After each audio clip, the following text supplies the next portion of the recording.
Jane Mather, and by our gratitude to be counted among the lives she touched. We gather because we know her, intelligent, perceptive, uncompromising, fiercely loyal, a woman who did not suffer fools, and to a deeply kind woman, always interested in people, wanting to know everything about everyone and remembering it all. She was a person with high standards, with a definite way of doing things. There was a right way to put the paper towels in the birdcage. She loved beauty. She loved the Chicago Children's Choir. Chris Moore's dream for a citywide choir would never have stayed afloat without Jane. She was instrumental in moving the choir from a program of this church, which it largely was when she arrived, to a program of the city of Chicago. She put structure on Chris Moore's boundless enthusiasm and wild ideas. She would listen to his latest thing. She would put down that ever-present cigarette, set her mouth, narrow her eyes into a piercing focus, look up and say, "Chris, you just can't do that." And Chris would flush and roll his eyes and then smile because Jane was right.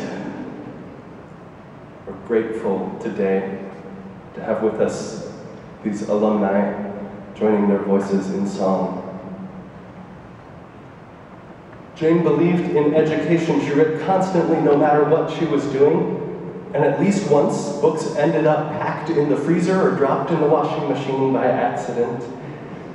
She had a wickedly sharp sense of humor, and a dark one at times, too. She confided in these last months, "I don't want people to know I'm dying because they come and I look fine and they're disappointed." She was disciplined and organized, even then when it would take her 2 hours of work each morning before she could sit up to talk.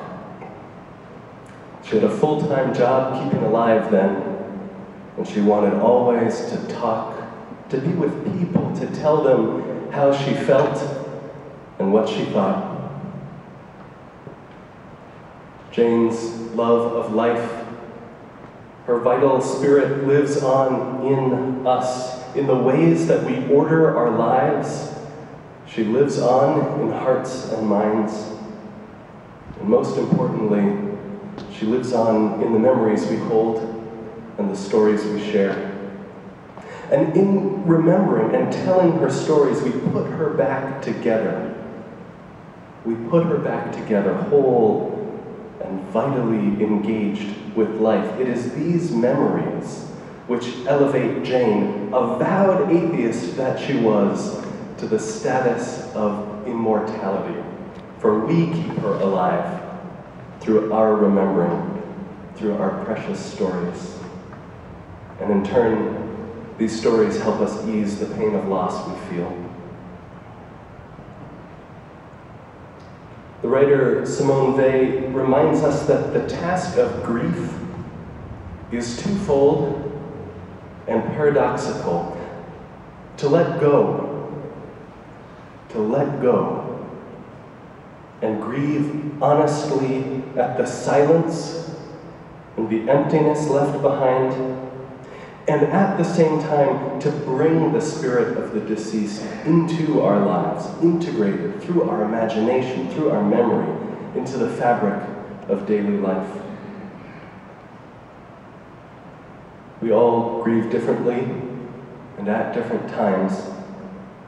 Grief tends to come in waves, sometimes so present that functioning can be difficult, and other times a dull numbness that encourages us to question the depth of our feeling or loyalty.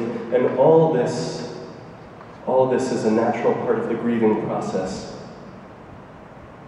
which is at its foundation the invitation to integrate the aspects of another person into our own lives.